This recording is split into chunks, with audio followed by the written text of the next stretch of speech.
Next up we have some peppers from Ashland Produce, and when preparing these I'm just going to start by removing the top and then cutting them down the side.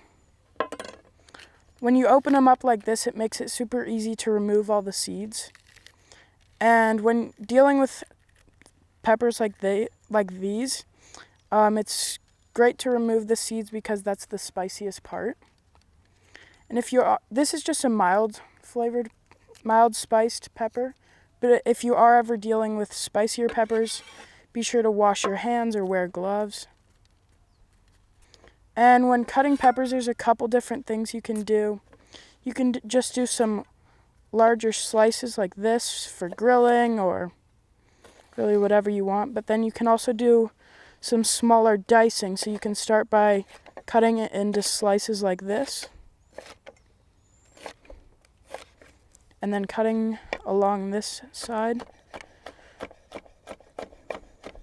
for a smaller dice. This is great in salsa or a spicy salad that you want,